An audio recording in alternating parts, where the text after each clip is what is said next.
Kaixo, Alejandro naiz eta nire kontuari buruz gauza batzuk esango ditut. Izena eta ikurraren jatorria. Badu izenak badituen datu alkimikoan du jatorria grekotik. Bapuztasuna esan nahi duena.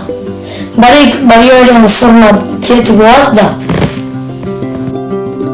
Aurkikuntzaren lekua eta urtea. Maria Ignatius Modupuruan Karlgrugen Zenek izoratu zuen 1784an. Baina ezen eman jarri zaitu, 1708 arte. Sir Humphrey Davy elektroliziaren bidez isolatu zuenean Londresko Royal Institution aurkitzailearen izena gotikotan. Carl Wilhelm Schoen isolamentu partziala, Sir Humphrey Davy isolamentu osoa eta alimentu gisa etortzea. Gaur egun daukan erabilera industrian.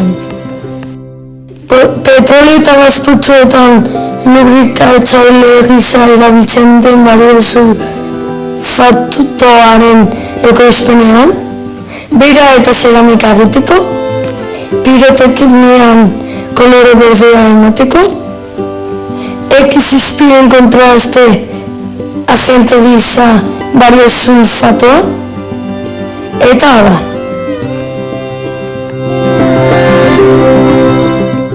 Ikerkutza. Bat prozesu kimiko eta fisikoetan.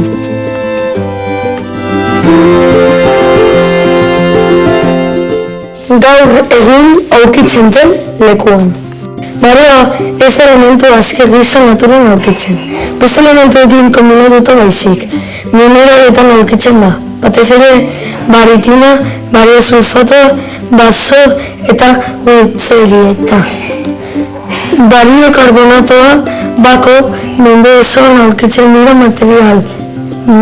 mineral horiek Espainian ere bai. Bitxikeriak. Metal alkalino lurrer taldekoa da. Oso reaktiboa da airearekin eta urarekin. Bere konposatu batzuk oso toxikoak dira. Biosulfatoa toxikoa izan arren ez da zugatzen gorputzen. Eta horregatik erabil daiteke X-zazpien kontraste agente gisa. Hau izan badena espero dut zen gustukoa izatea.